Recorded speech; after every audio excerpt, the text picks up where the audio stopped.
Namaste and good morning, everyone. We'll start our class with the prayers.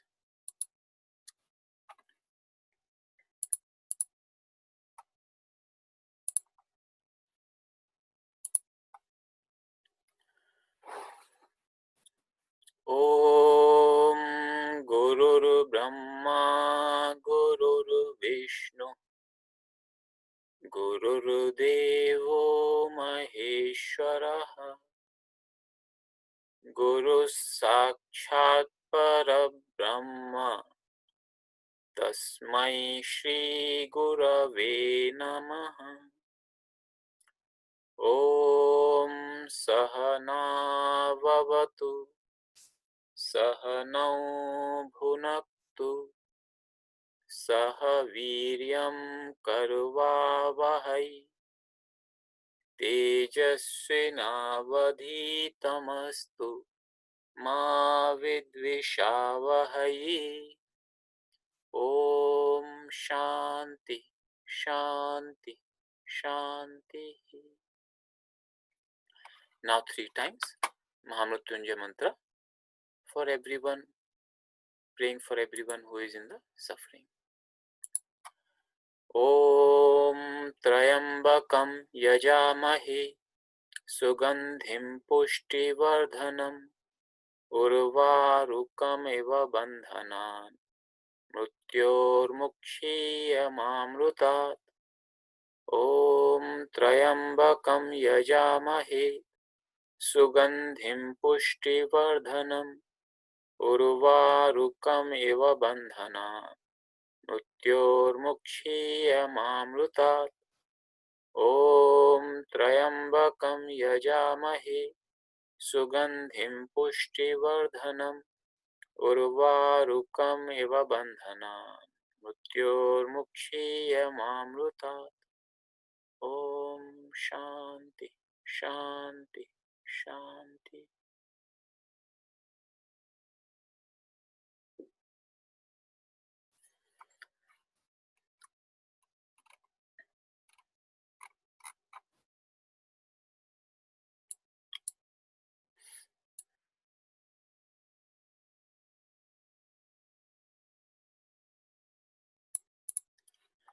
We'll do the Rama prayer.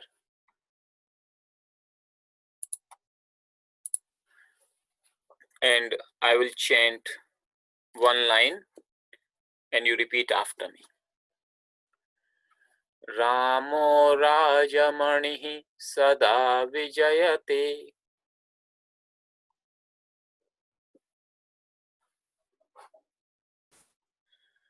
Ramam Ramesham Bhaje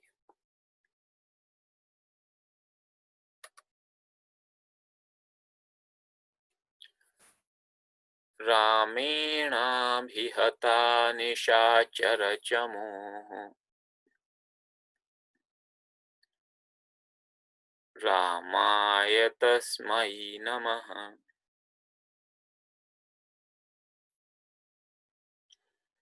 Ramanasti Parayanam Parataram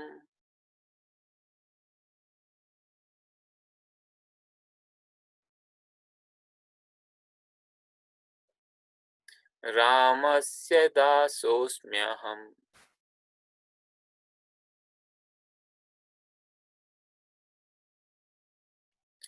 Rame Chittalayah Sada Bhavatu Me.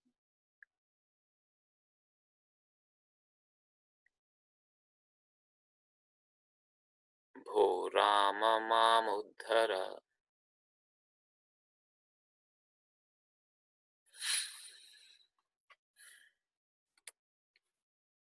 Welcome everyone.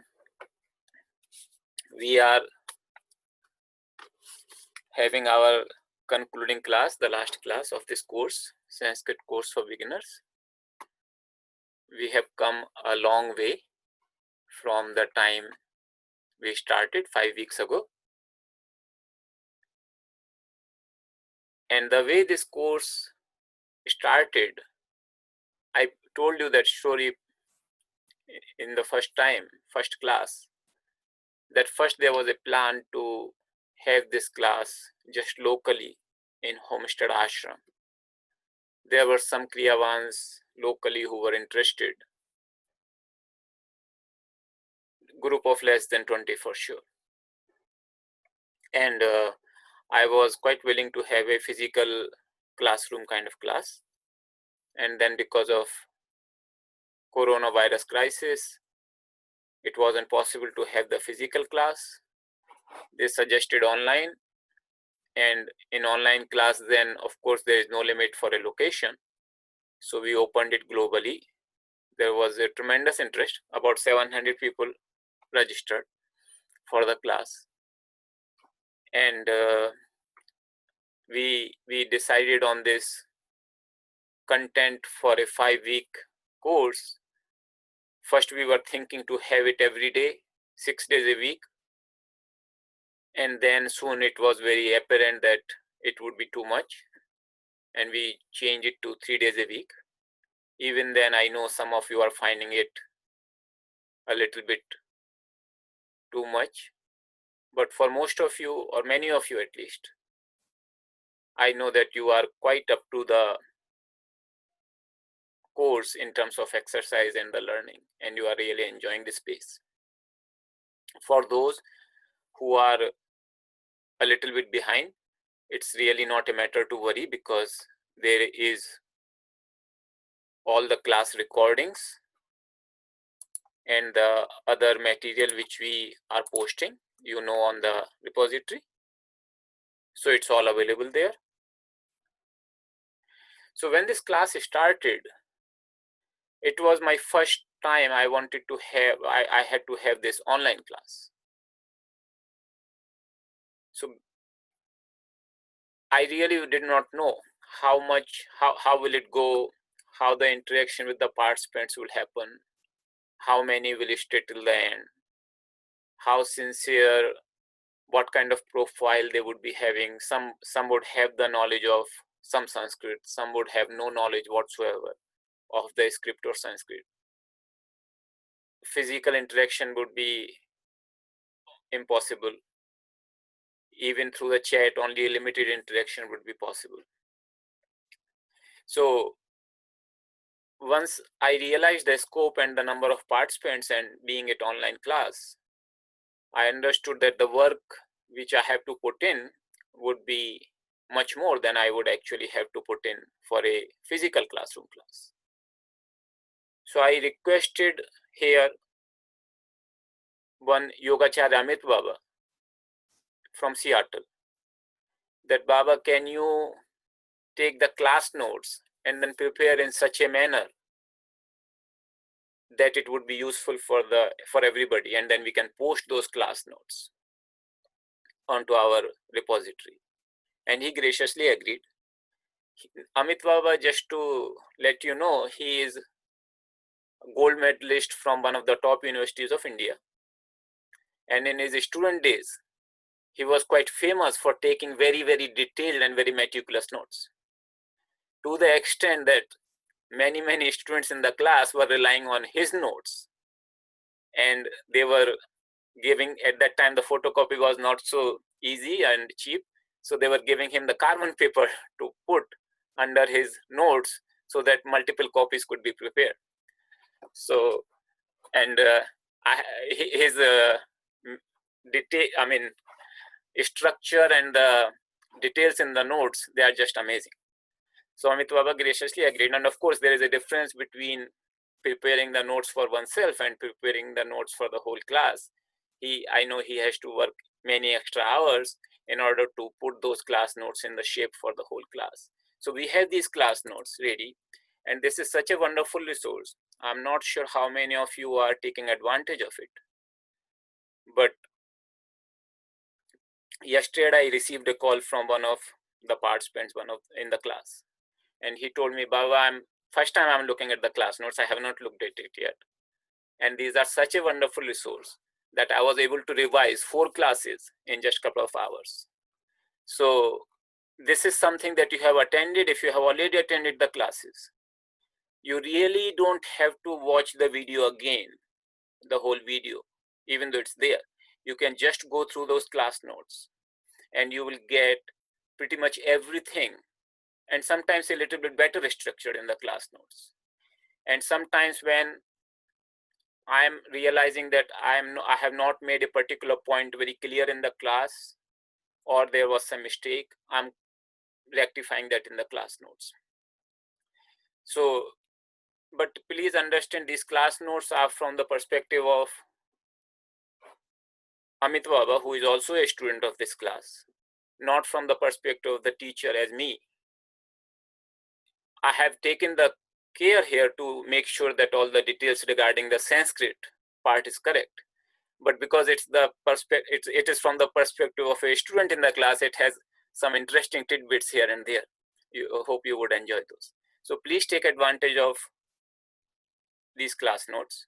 And if you find there is any mistake or anything which you are finding it difficult to understand, let us know, we would make the corrections. It's much easier to make a modification in the class notes than in the video file.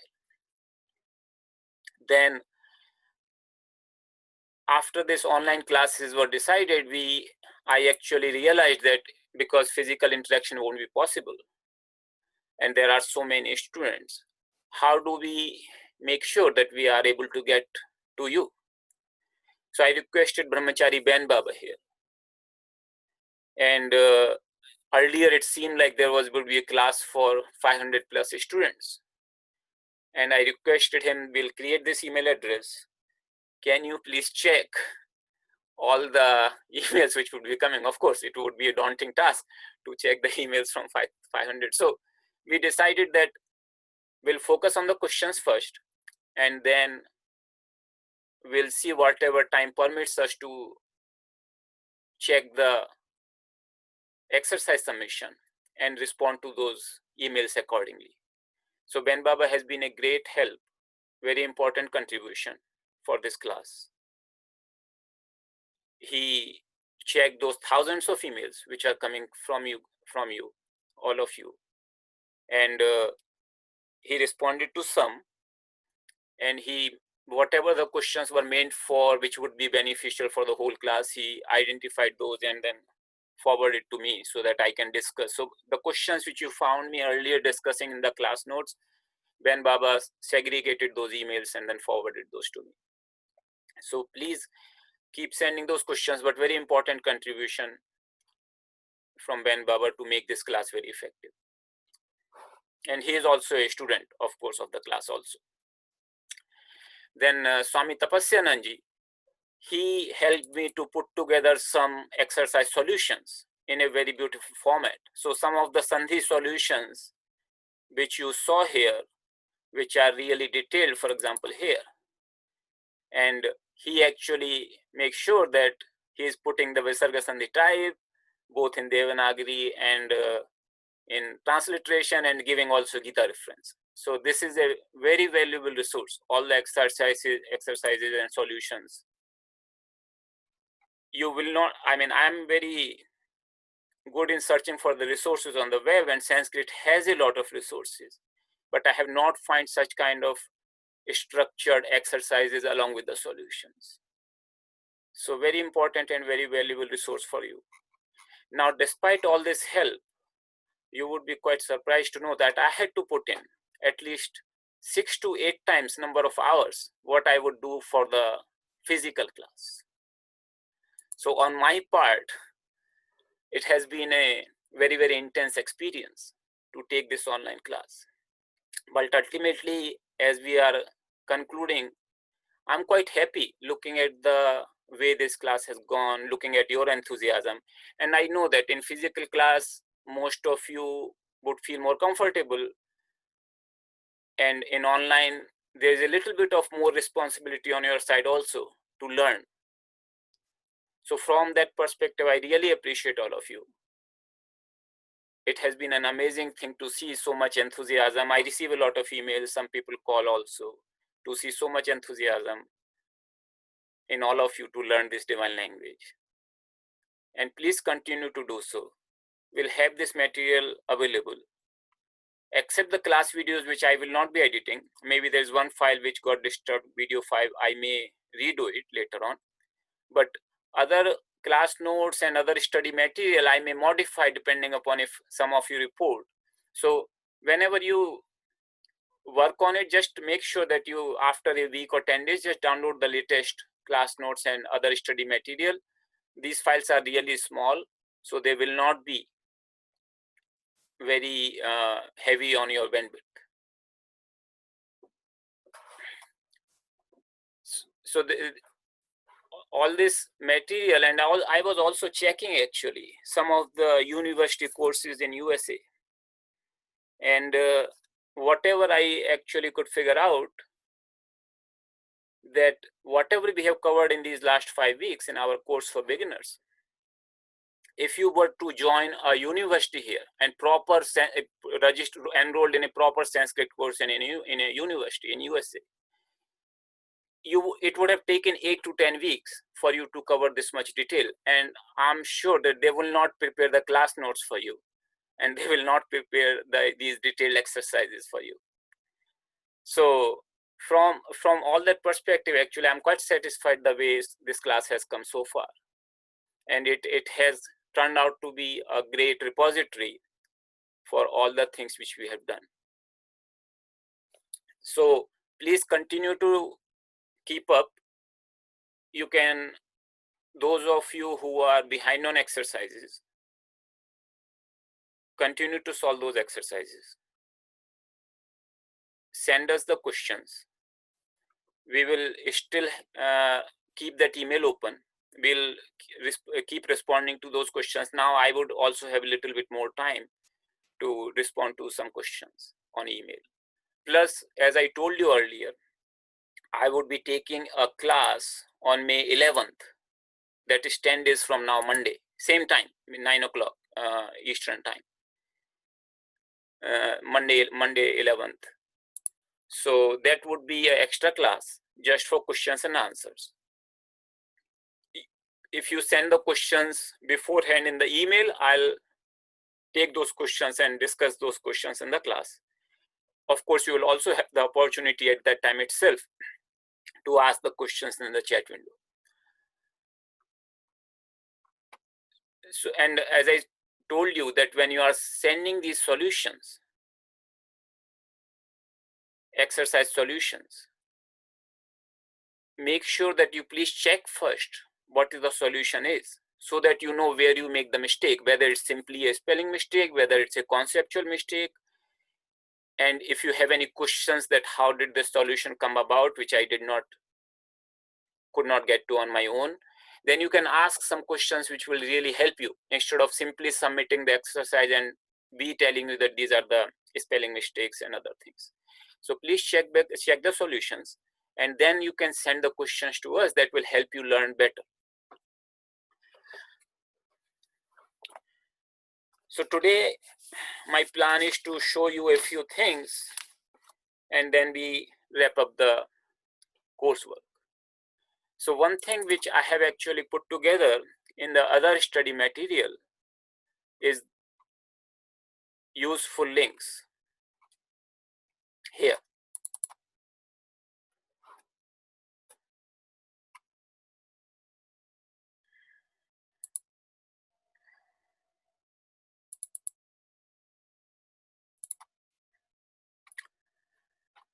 So one is the Sanskrit tool. This is for typing the Devanagari, as you probably know, those of you who are using the computer. So you can use the iTrans format, and then you can generate the Devanagari or IEST, both format. There are many other tools available of similar kind. I just gave you reference of one. Some people have asked that, is it possible to type Devanagari directly in the Word, Microsoft Word, for example? It is. There are many solutions, and one of them is Varaha. I'll update some link for that. And that there are paid software and free softwares, but they have their own issues actually. So I wasn't sure, but this one is pretty neat and clean, and I just wanted to recommend you this tool. Then fonts for Sanskrit. There are some inbuilt fonts in Microsoft Windows. But these two fonts are pretty good rendering fonts for Devanagari and transliteration. So I have included them here, including the links where you can download them from. But even if you don't have these fonts, there are default fonts on Windows by which you can read Devanagari. Then learning the Devanagari script, it has been a big issue. Of course, for this course, we decided that Devanagari script will not be a requirement. That means you don't have to have any knowledge of Devanagari in order to attend this course. But as we are planning to offer a level 2 course, Devanagari would be the script in which that course would be offered, simply because some of the books and study material, they are in Devanagari only. So many of you have showed the concern that you are interested in joining a course level 2, but Devanagari could be a hindrance. So I have found a few sites and tools. And one of the better ones I liked here is duolingo.com. It is a Duolingo app. It's an app which you can download on your cell phone. And it's a language learning app, actually, very popular language learning app. You can learn any language, pretty much. They offer a huge repository of languages you can learn. And one of them is Hindi, which uses the same script as Sanskrit, Devanagari. So then you can choose the letters. There is a specific topic. So they actually show you a shape, and then you can say that whether the shape is what is the correct option. That is a very good way to actually learn. Plus there are some others. So this is another site. These are the site for the books, and this is another site for learning Devanagari. So just see whatever suits you. It's really not so difficult. And I was talking about Ben Baba here. He actually did not use any of the tools, but he decided that he wanted to learn Sanskrit the right way and using Devanagari script. And he was just able to, just by practice, just by pen and paper, he learned Devanagari so well that now he actually helped me in typing some of the Devanagari which you are seeing in the exercises. And hardly any mistakes now. He can type like pages and like 1 or 2 mistakes here and there, which are possible pretty much for anyone. So it's really not so difficult to learn Devanagari script.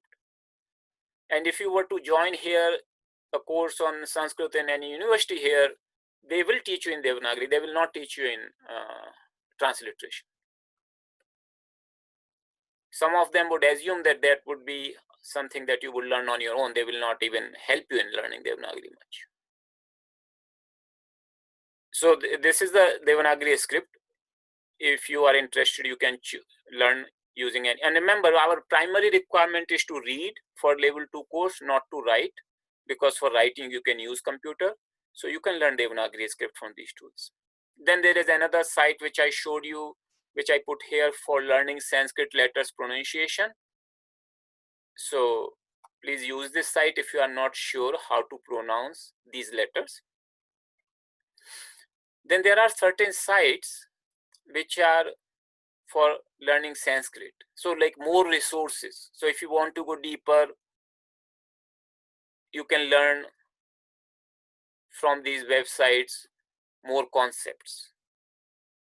If you don't have a book or are not very willing to learn from the book, then you can go to these sites. I like these sites. There are many. Internet is full of Sanskrit learning resources. In fact, my own learning has been for past many years with the resources and the books which are available online.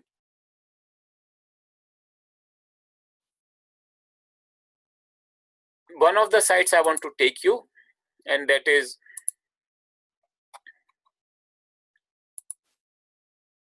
this website. I'll just increase the font size here. And one of the links here is declension tables. What somebody has put together this beautiful document, and somebody has actually taken all these declension tables we have been discussing. It is in Devanagari right now. So if some of you want to put together into IAST, I can post it on our repository. So in one page, there are like 15 tables, and then he has put one for the pronouns, and then for the verb forms in all the 4 lakaras, which I told you they are easy to make. So this is a very beautiful resource I found, just like in cheat sheet kind of thing. If you don't know Devanagari, you can see if you can put together something like that to somebody who knows Devanagari and they are willing to do it in IAST. Then, as I said, I can put it on the drive. Otherwise, it can also be a training ground for you who do not know Devanagari to learn Devanagari. So you look at this form, try to write in IAST, and then check, because most of these forms which we have discussed, they are available in the book, Egenes book, as well as we have put also in our repository the files for this. But this format I really liked, so I just wanted to share. Then Panini Ashtadhyayi and Dhatu Patha, these are like, some people were interested. These are for very advanced classes. Most of you will not be using this, except only one link, and that is this Sanskrit verbal roots with English meaning. So there is a link which has all the roots with English meaning.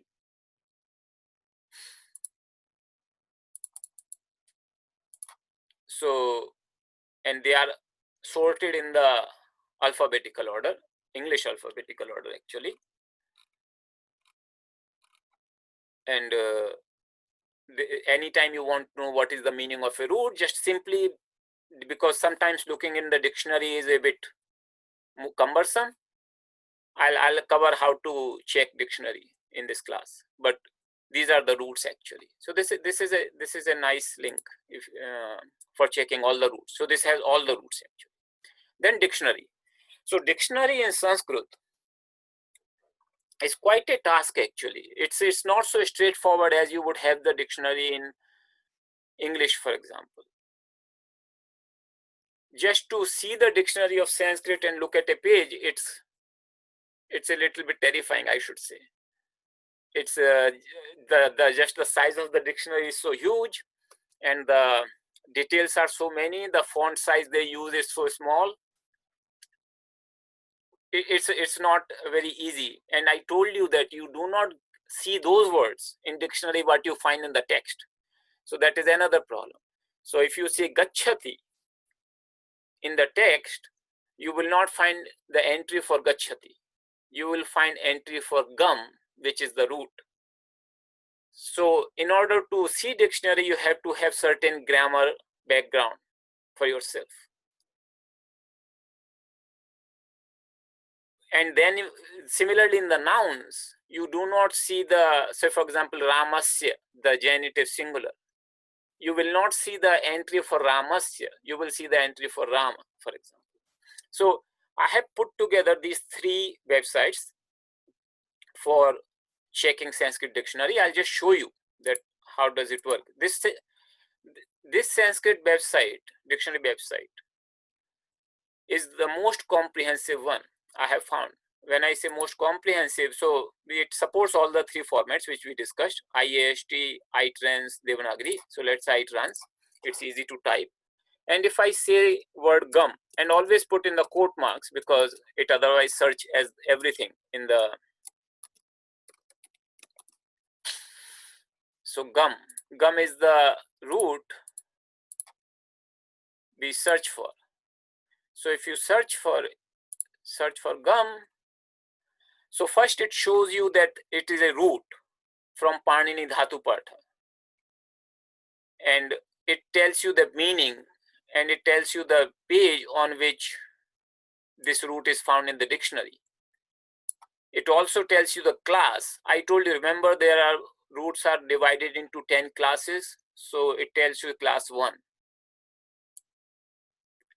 And then this dictionary, which is called Monier-Williams, one of the very popular dictionaries in English, Sanskrit English. The dictionary is quite good. It has a lot of details, but it can be quite overwhelming for a beginner.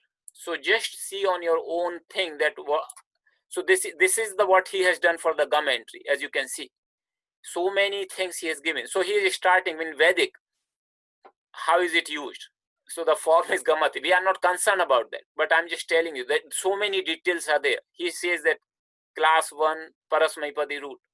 Then he tells what is the subjunctive case form, what is the potential case form, what is the infinitive mood case form, and so on. So this is a very good website for, but it's not necessarily for, I mean, if you might find it overwhelming. Then this is another beautiful dictionary called Apte. Here the entries are in Devanagari, but the meaning is in English. So gum, and then he gives you all the gachati, I was telling you the third person singular form, gachati, and then he tells you the meanings: to go, move in general, that is the meaning, to go. If you know Devanagari, this is better option, at least for the beginners, than Monier-Williams. But there is another site I found actually which lets you see the Apte dictionary, just the simple meanings. So that, like this site, and I have put the links as I showed you. So here if you say gum and search for it, it strips all the other details. It simply gives you the meaning. So, and it is in the, it doesn't use Devanagari font. So it tells you that gachati is the form, the third person singular. It is the root from class 1, parasmaipadi, and these are the meaning. So this might be more beneficial for you in the starting, and once you get more comfortable, then you can check other dictionary sites. Similarly, there is another dictionary site for, you can explore this site yourself, but I would suggest that you can use Apte dictionary for beginning this particular middle site. This just strips off all the details and just gives you the simple meanings. Then we are using this Sanskrit books in our coursework. This has been a big help for us to utilize these books. Thomas Egenes, beautiful book for beginners. We will continue studying this book for our level 2 course also, the part 2. Part 1, actually, if you look at, there are total 18 lessons, and we have covered today, including today's, it will be 15 will be covered. So we have pretty much covered the whole book. Only 3 more lessons, and some of the details I have covered among those lessons. Some I have not. So fairly, like I would say, 90%, 80 to 90% of the book we have covered. So make use of this learning. It's any book which you study, that is always a great source to have. So if you can buy these books, please buy. Even if you are not planning to attend level 2 class, it's simply because once you have studied a book, it's always good to keep it in the collection. Thomas Egenes books also gives you a lot of vocabulary and lot of tables in the appendix. So check appendix of both the books. It has a lot of tables of all the verb forms, nominal forms, sandhi rules. Good reference resource he has given. Plus, he has also given glossary of both English Sanskrit and Sanskrit English. Then these are just a few websites related to Bhagavad Gita. Some of them you have already been using, and you can explore them further. So I just put together a few sites which are useful from Sanskrit perspective also related to Bhagavad Gita. So this is text, original Sanskrit text. This is text with split words and Anvaya. Anvaya means the poem, because Bhagavad Gita is in poetry form, it has been put in the textual form.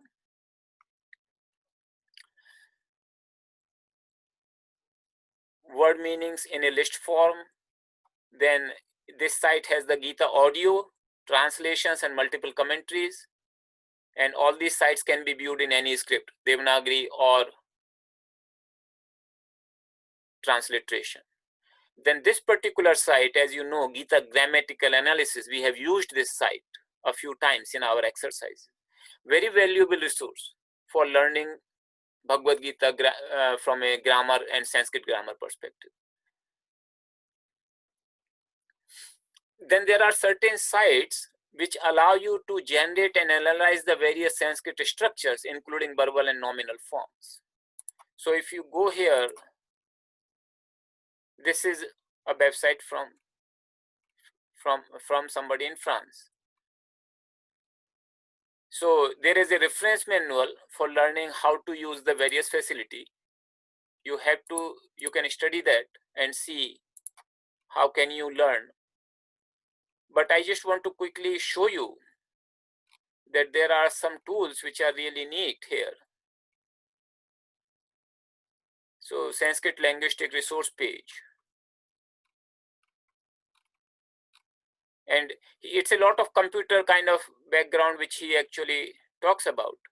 But if you go to grammar here, he actually he will generate the declensions for you. So if you say, for example, Rama, and he doesn't support, okay, he doesn't support the, so we will say Hari, for example, Hari in IAST script. You have to say gender masculine. Output you can choose either Roman or Devanagari. So let's say Roman, and it gives you the form of Hari. So I do not know the accuracy. I hope it is all accurate, but good resource. Similarly, you can generate the verb form also.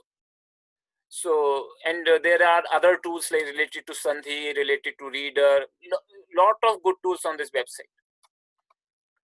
This is available both in Devanagari and transliteration. There is another site which is only available in Devanagari, Samsadhani. This is from University of Hyderabad in India.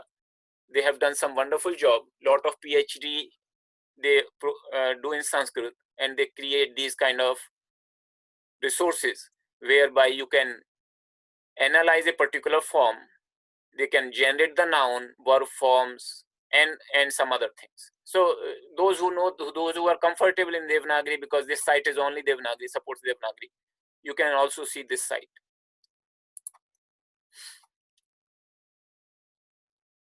I have also put a site here for deriving the English words from Sanskrit.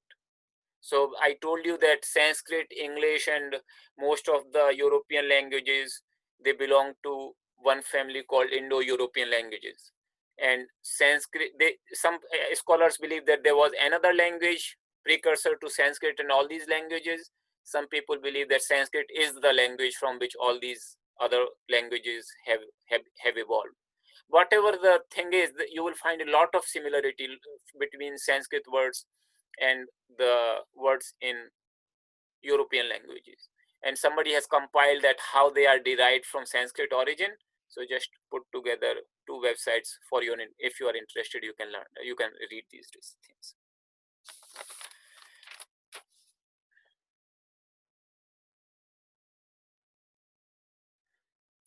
If I find any other website useful, I'll update the link. But right now it is pretty good resource for you to have. And in this folder, I'm sure that you might have already explored, but we have a verb conjugation table where all the verb conjugations are there, nominal declensions are there, whatever we covered in the class, and pronouns tables are there. I have also put the presentation, the whole presentation, Bhagavad Gita text with English translation, and prayers for the class, which we do. So this repository will provide you some nice reference resources.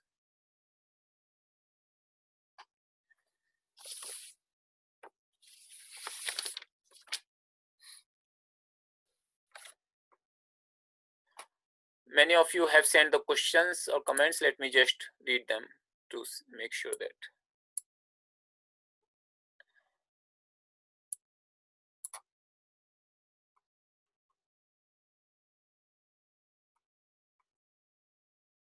Somebody is commenting, all the incredible materials included are just amazing. This is just amazing. Thank you.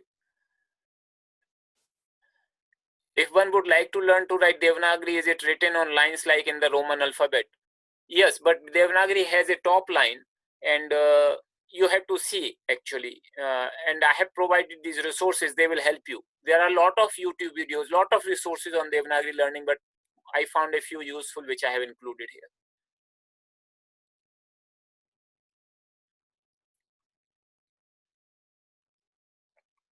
Is Devanagari read left to right? Yes, in the same way as English.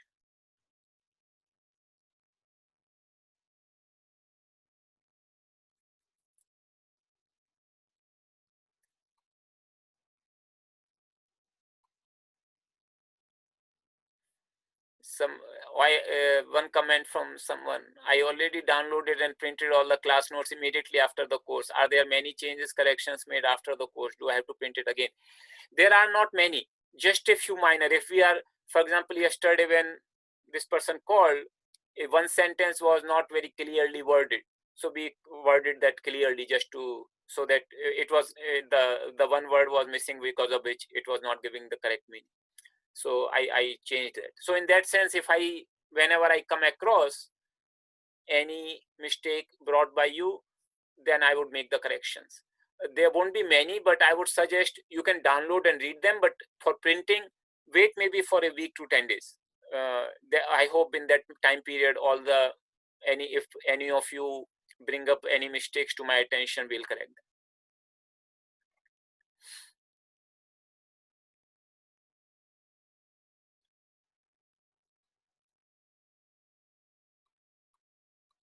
And then many of your comments expressing the gratitude. Thank you so much. It has been a wonderful, even though it has been very intense journey for me, but it was quite amazing in many ways. I really enjoyed this experience of teaching online, and that to such a huge class.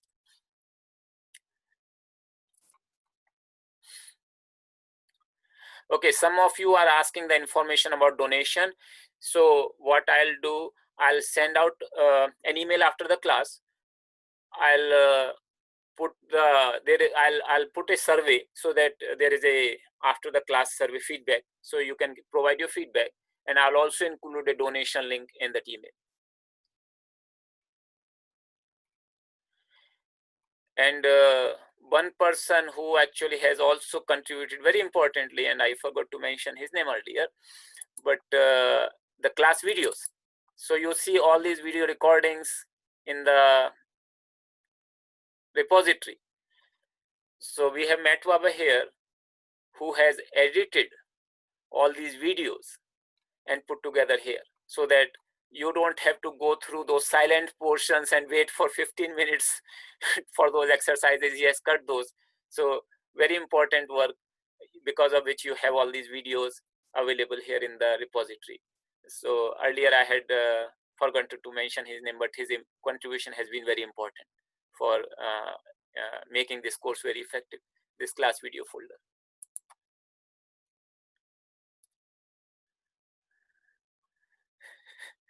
So, there is a comment from someone: please convey my thanks to Amit Baba, and I am sending another imaginary gold medal to him.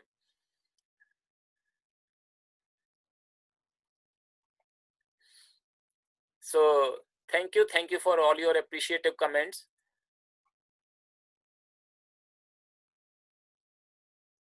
Today we haven't covered any particular topic for exercise, but I have prepared a class exercise, and that is for the Sandhi. So I just wanted to tell you one thing: when you read a verse, how do you start interpreting the verse? How do you start getting to the meaning of the verse? So first step is you have to know the spirit of the Sandhi. And as I already told you, Sandhi rules, what we have studied so far in the class, they have already covered 90% plus. I would say like 95%. You would be quite okay in like 95% of the scenarios to cover those Sandhi Sandhi rules. But rules, of course, are great when you are doing the Sandhi, like when you are joining two words together. When you are splitting, rules only provide you some guidance. Rules cannot help you too much in splitting the sandhi. For that, the vocabulary, the knowledge of other grammar structures is must. And slowly, slowly, you start building your skills in how to split the words. So for today, I have put together this exercise for splitting the words. I have marked here that how do you split the words.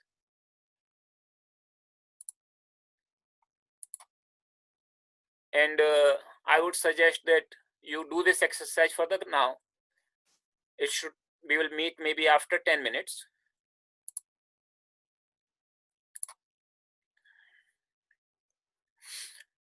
So I have highlighted those portions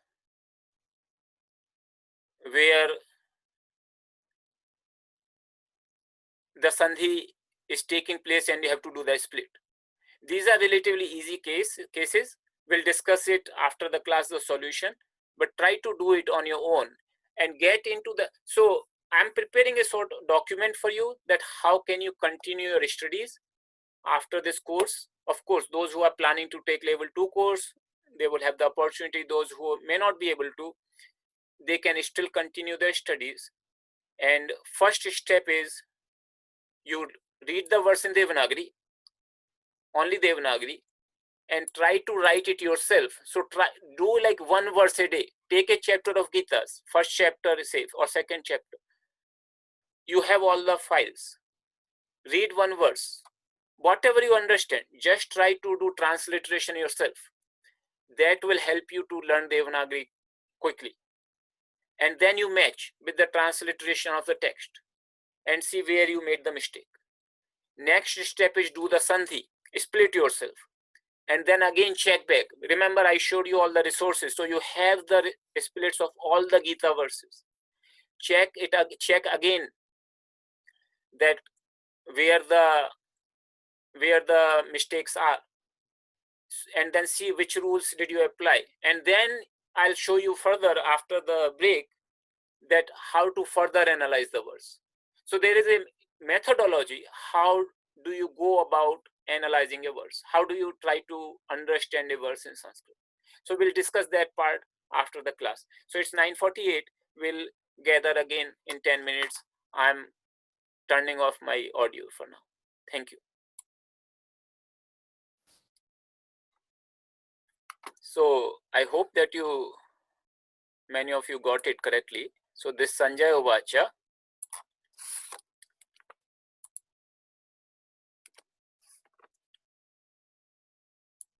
as you know, this is a Visarga Sandhi.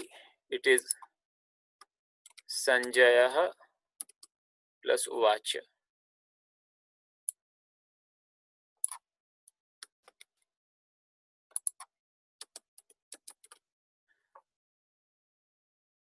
So we know the rule of Visarga Sandhi. If it is the Akara is the letter previous and there is another vowel which is following the Visarga, then Visarga gets dropped and the two words are written separately. Then Tam Tatha, this is an example where Makara, if it is followed by a consonant, then it becomes Anuswara. So that is the Tam Tatha. In consonant Sandhi, we saw that. If Makara is followed by a consonant, it becomes an Anuswara and two words remain separate. Then Kripaya Vishtam. This word looks like a huge word, but again, as I said, the focus has to be only where the Sandhi is taking place. And you can just focus on that part alone. In order to know where it has to focus, you have to know the underlying words and the grammatical forms.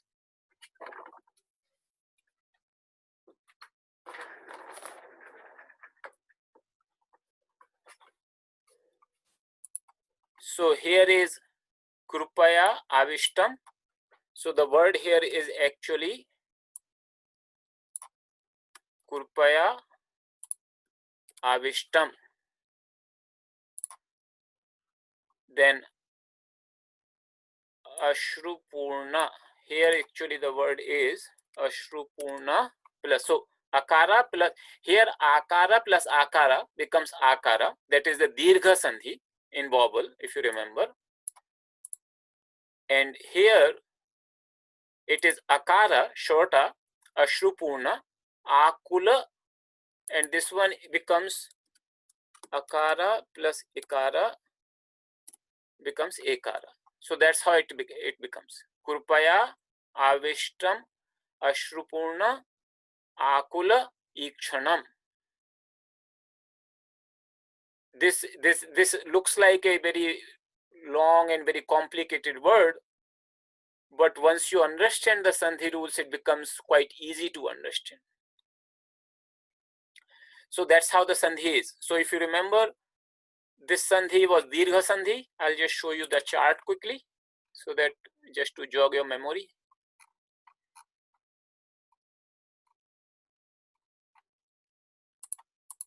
Here, Dirgha Sandhi, it says two similar vowels result into one long vowel. Akara plus Akara, whether short or long, will result into Akara. So here we have, in this case, both are long and it results into long Akara. And here both, one is short, one is long, resulting into Akara. And then we have Akara plus Ikara becomes Ekara, Guna Sandhi. Akara plus Ikara becomes Ekara. So, Ashrupurna Kulekshanam.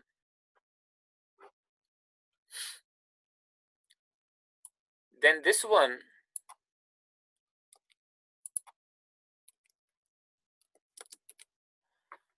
is simply, it has come together. There is actually no Sandhi except that the words have been joined together. So just that Vishidantam Idam. Makara is followed by a vowel, so it will not become Anuswara, but the two words become coalesce into one word. Same here, Vakyam Uvacha.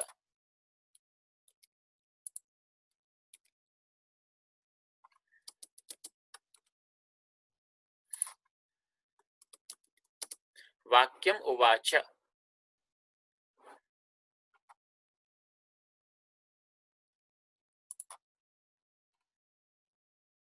Then Shri Bhagavan Uvacha. It is also the same actually. So a consonant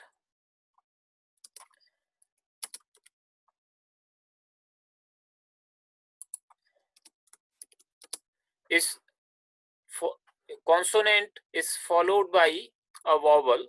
Vowel is following a consonant.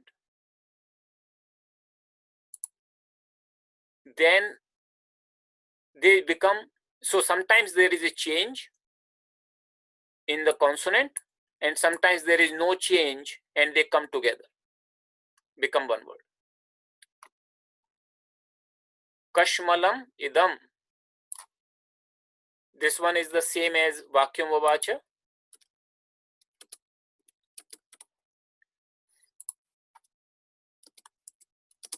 Kashmalam Idam.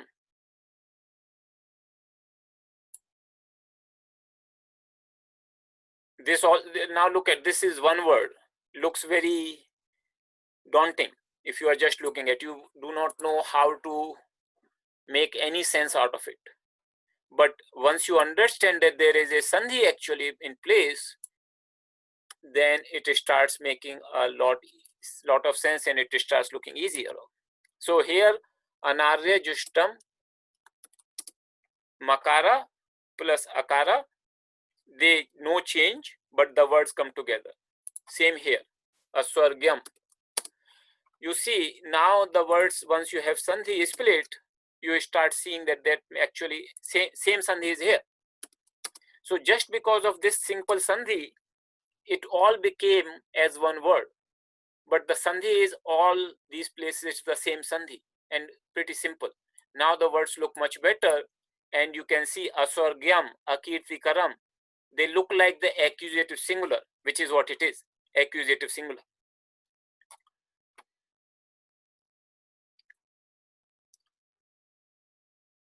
Then klaibyam ma.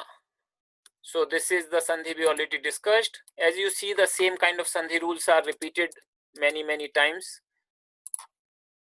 And once you get a little bit of a practice with them, it will be pretty quick for you to figure out. So klaibya ma, makara, followed by a consonant, becomes anuswara. This one.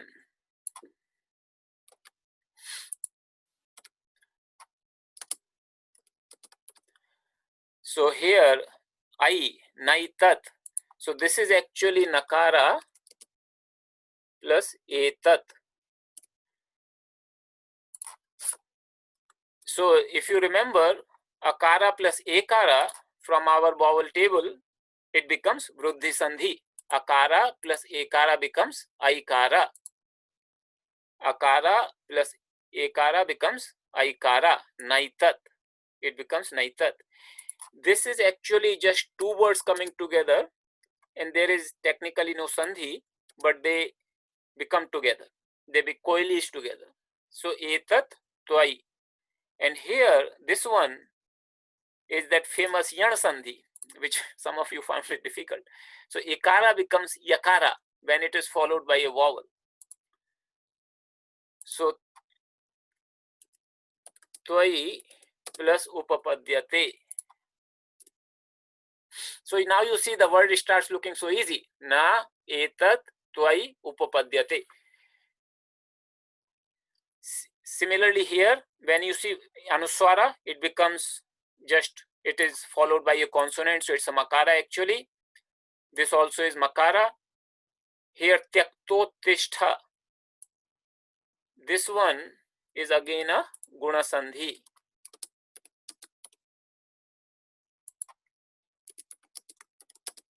Akara plus ukara. Here guna sandhi, akara plus ukara becomes okara. So it may seem to you that it is actually more difficult to split the words, and it is to split the words than to join. But once you have the underlying knowledge of the vocabulary, grammatical structure of nouns and verbal forms, it becomes so easy that you don't even have to think twice. You just read the verse, even if it's a completely new verse, and immediately it will occur to you that where the sandhi is taking place, how to split. You don't have to consciously think of rules. You don't have to. So through practice that happens. That just by reading a verse, even first time, you would kind of get an idea, oh, these are the places where sandhi, and these are the individual words. So it's not so difficult to get that proficient. It's quite simple, but you have to build up your vocabulary as well as the knowledge of grammatical structures. Sandhi rules would help, but they are only a very small part of the whole thing.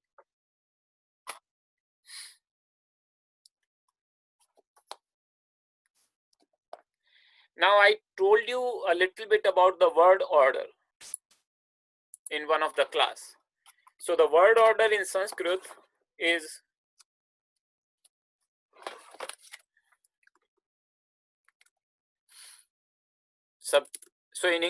subject followed by object followed by verb. Unlike in English where subject, verb, object. So English we say Rama goes to school. Rama is the subject, verb is the object. So in English, so this is Sanskrit. If in English, if you look at, in English it will become, object will come later. So it will come Rama goes to school. Rama goes to the school. Subject, Rama goes verb to the school object. Here the same sentence would be in Sanskrit, Ramaha Vidyalayam Gachati. Ramaha subject, Vidyalayam means to the school, object, verb Gachati. That is the general pattern in Sanskrit. Of course, as I told you, Sanskrit is a flexible word order language. People can change this word order and meaning will not change. And many times people do, but this is more or less people observe when they write the prose, not the poetry. When they write the prose, when they write the textual things, then this word order is more or less preserved. I also told you that the other cases will come between subject and object. That is just a preference. That is not a convention. So there you will find a lot of variations. Some people would like to make the sentences where other cases will come between subject and object, and in some cases it will not. So consider this as more convention, like more strictly followed, so to speak, this order subject object verb. The other cases coming between subject and object, that is more of a preference. Okay, so just wanted to let you know.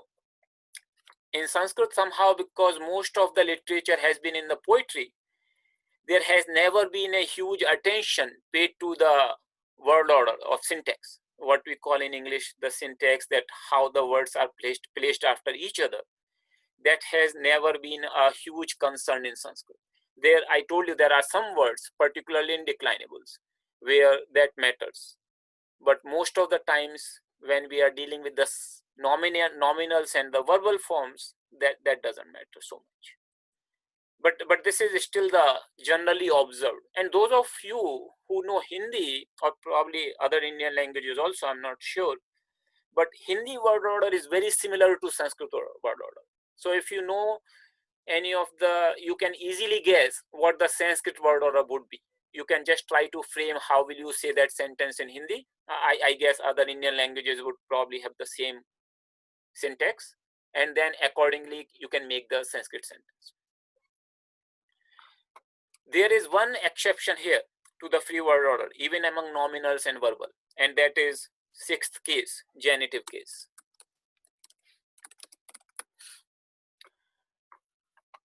So I'll just pull up the table of genitive case. Rama table. So if you remember, Ramasya, that is the genitive case. That means of Rama or Ramas. So it is like trying to qualify another nominal or another nominal form.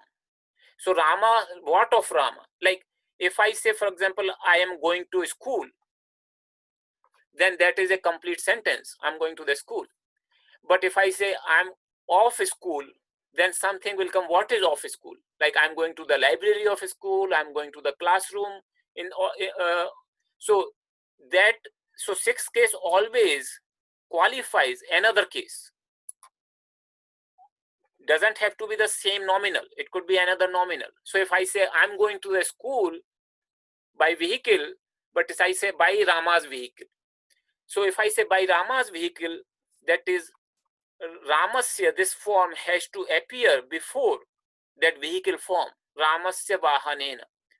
So in sixth case, when you are using the sixth case, you have to ensure that you put it before the noun it qualifies, because it is not used independently.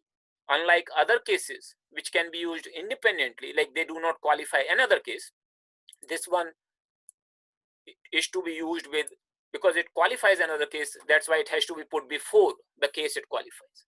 So I have updated this part in the notes of that class, and that is an advantage of notes, that if I do not mention something explicitly in the class or it's not so clear, I can always modify the notes to make that point clear.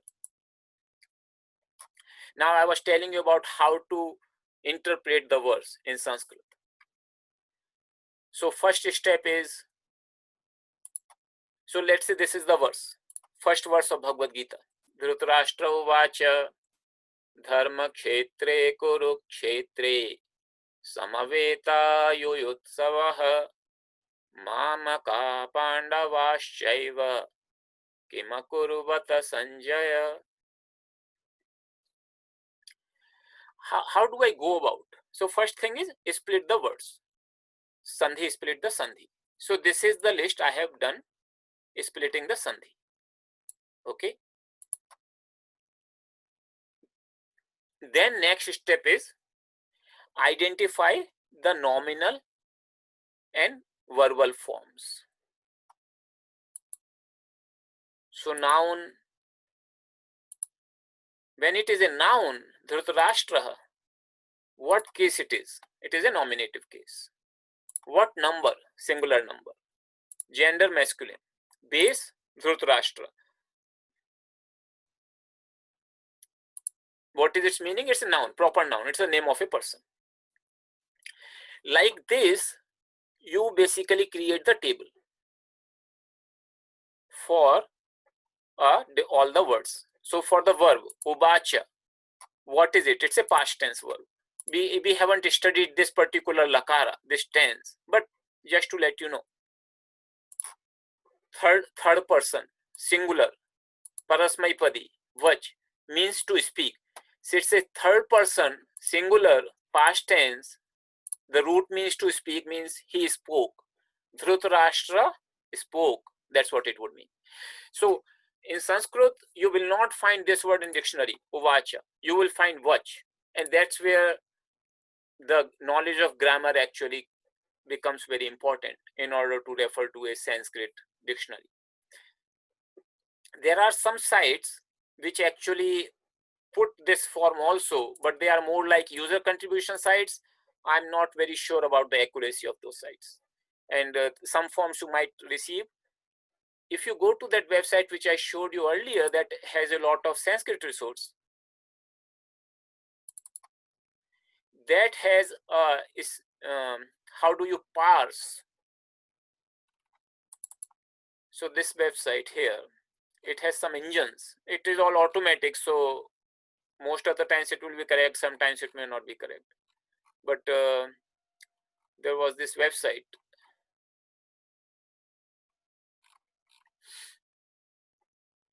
For generation and analysis of various Sanskrit structures, including verbal and nominal forms. I will not go there right now. We don't have a lot of time, but you can visit this website. It has an engine which can parse the forms and tell you what the root and what the tense is. May be helpful, but ultimately you have to gather this knowledge yourself. Similarly, dharma kshetre, it is a locative, it is a noun, nominal form. It's a locative case. It's a number, is singular, masculine. Dharma kshetra means field of dharma. If it's a locative, singular, what would it mean? In the field of dharma. That's what it would mean. So the meaning would become clear to you. These are the base words. These are the ones you can find in dictionary. And then the meaning would become clear to you. So like that, you would analyze all the words. And then indeclinables. These are the two indeclinables. And there is another verb. So remember, one verb, one sentence. So this is one sentence, Dhritarashtra uvacha. Then the whole thing is another sentence because we have one verb form. Akurvata. Akurvata is the past form, lung. We studied that lakara, lung lakara. It's a atmanipadi. It's a third person, plural. Kru. It's the root is kru. Means to do. We already saw this root, very popular. So if you've seen the table of that root, I told you that the table is there. We have already put it on our repository, kru dhatu. And you don't have to memorize this, but it's good for reference. You kind of get a feeling that which structures are where. And akurvata, this is where it's coming from. Lang lakara, third person, plural, atmanipadi. Then what would be the meaning of this word? Third person, plural, they did. So they did. It's a past tense. They did. And because it has a question mark, Kim, which apparently I have forgotten to include here in this list, I'll include it and then post this list into the Kim means what? What did they do? So I'll post this file into our repository. So you have an idea that how to analyze a verse. When we do our scripture class in the level 2, by the way, scripture class would be open for all.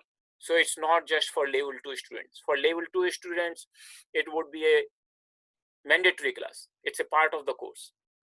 But because it's a scripture class, it is open for all, whether even for those who have not attended Sanskrit course at all. They may find some details overwhelming, but my idea is to actually discuss some of the verses in this fashion. May not be in the same detail, but at least you will get an idea that how to understand a verse. And then if you look at here, when the case is similar, the two are locative, singular, masculine, most likely they are just describing the same thing. They are adjective to the noun. Because if you remember, I told you adjective would be matching noun in case, number, and gender. Whenever you see this kind of thing in one sentence, very good chance that they are describing the same thing. They are noun and adjective relationship. Similarly here, nominative, plural, masculine, all four, they are describing the same people. Assembled, desirous of war, my sons and Pandu's sons. So my sons and Pandu's sons who assembled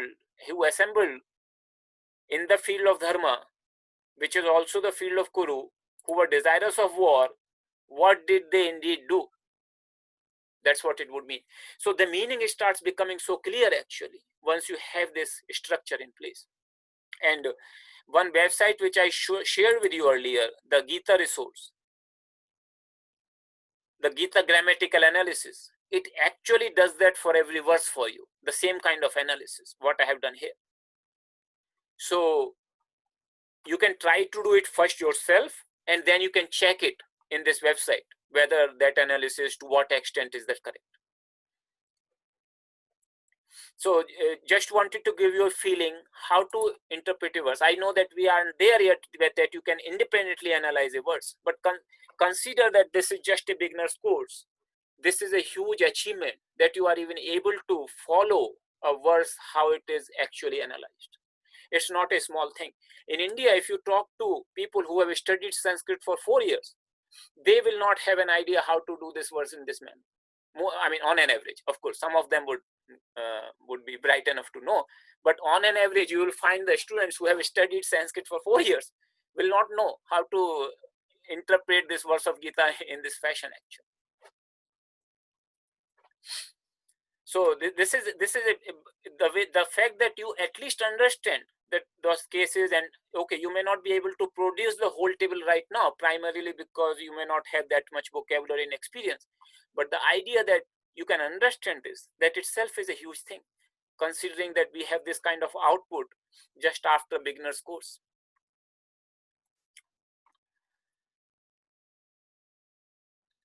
So regarding the level 2 course, because there were some questions, so I already provided the details of Devanagari. We'll announce the course later. We'll send out an email, separate email for registration for that course. Actually, there would be, you can say, 2 courses, one for scriptures, which is open to everybody, and then one for level 2, which would be open for those who have done the level 1 course and have known Devanagari. For level 2 course people, of course, both the classes are part of the course, but the scripture class is open for all. Now, regarding the scripture class, I would like some volunteer to prepare the text. I have still not decided. I have 2 texts in mind. One is Ramayanam, Valmiki Ramayanam, and another is 1 chapter of Bhagavad Gita. So I need some volunteers. If you have time, the volunteers, I need the help in formatting, typing, and proofreading so that we can prepare those texts for the class. So if you are comfortable in typing on computer and Devanagari, and you have time to put some effort, I would please send me the message or email, and I would like your help to prepare those class texts so that we can distribute those class texts. And if we prepare ourselves, we will not have any copyright issues. There are other places on the web where you can get those things, but if we do it ourselves, we can put it in the format in which we desire, first of all. Secondly, we don't have the copyright issues. So I have an idea of the text. It's not like a huge text. One text is only 100 verses, the Ramayanam. The summary of it's called Sankshepa Ramayanam. And another is Bhagavad Gita chapter 2, which is 72 verses. So these are pretty small texts, not a huge text, but still it will take time to put it into the proper format, both fonts, Devanagari and transliteration. And by the way, Devanagari is not mandatory for the scripture course. For the scripture part, we will also use the transliteration.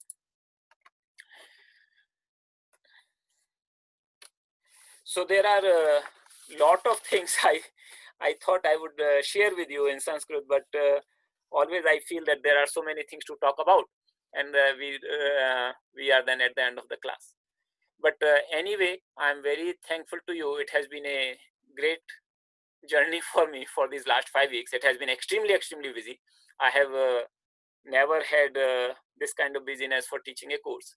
But eventually, looking at the output, looking at so many of you could take advantage. I see so many messages from you expressing the thanks and gratitude, and my gratitude to you. Thank you so much for staying together with this course.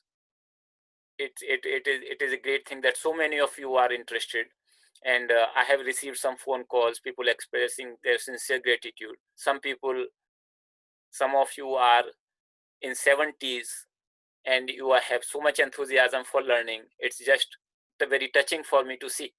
And this knowledge is considered very sacred in India.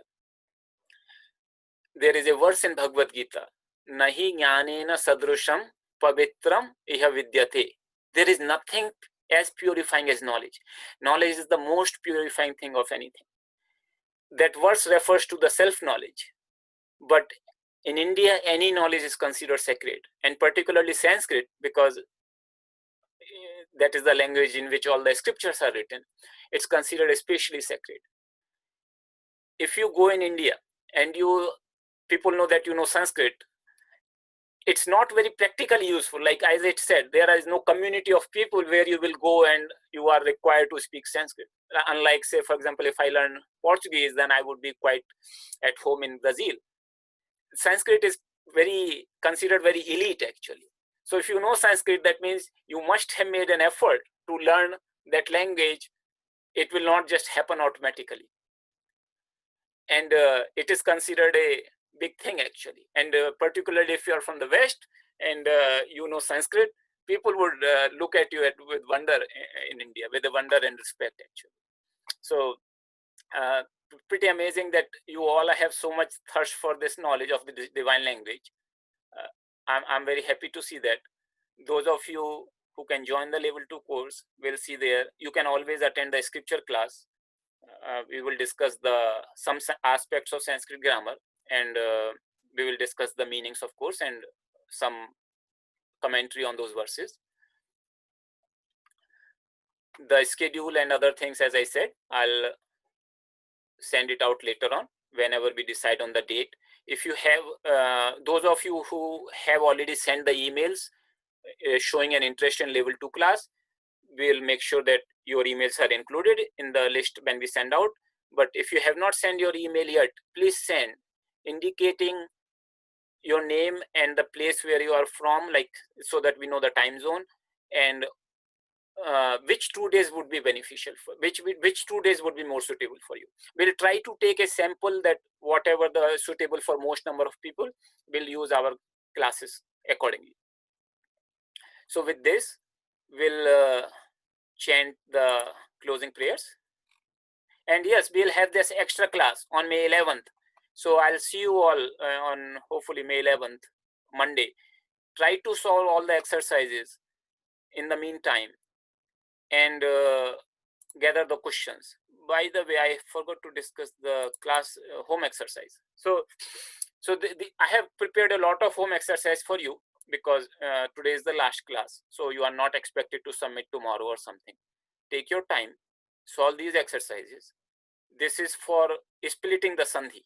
So just like we did in the class, based upon all the rules you have studied, these are splitting the sandhis. So wherever there is a asterisk mark, there are more than 2 component words. So there are a lot of examples. It's a very beautiful. If you go through this and you are comfortable doing the splits here, you will feel very comfortable in your sandhi thing. We'll post the solutions later on. This is one exercise. Second exercise is chapter 15, lesson 15 from Thomas Egenes' book. Please also read these pages. These are in the 16th, 17th, 18th chapter. We have already covered them in part. These are the sandhi rules. So please read them also. But as far as exercise is concerned, that is only for lesson 15. And we have provided you this Devanagari and transliteration here because these exercises are only in Devanagari. Then exercise 43 for home. This is, I am asking you to do first 20 verses of second chapter from Gita, verse 21 to 220. So in the very similar format which I showed you in the Excel, you can always check your results with this website. I have provided the link which shows all the grammatical analysis of Gita. Do the nominal forms. You have already done these exercises, but in part. And then verbal forms.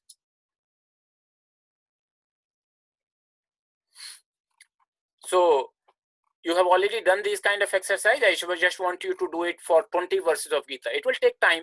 And the reason I'm asking you to do a lot of homework is precisely because today is the last class and you can continue doing it for a few days from now. And then there is another one, which is you don't have to submit any solutions for this exercise.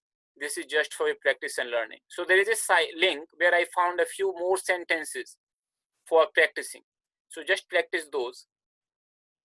And that will help you a little bit more. These are very simple sentences, but because I found a ready-made exercise on the web, I thought I'll share the link with you. Then I'll put together another exercise for home. No solutions have to be submitted.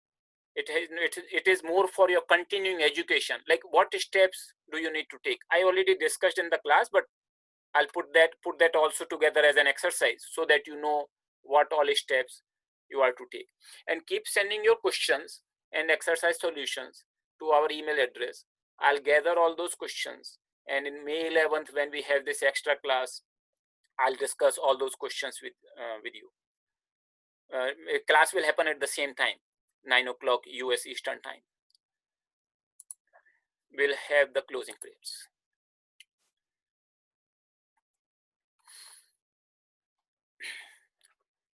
Sarve bhavantu sukhinah, sarve santu niramayah, sarve bhadrani pashyantu, ma kaschid dukkha bhag bhavet.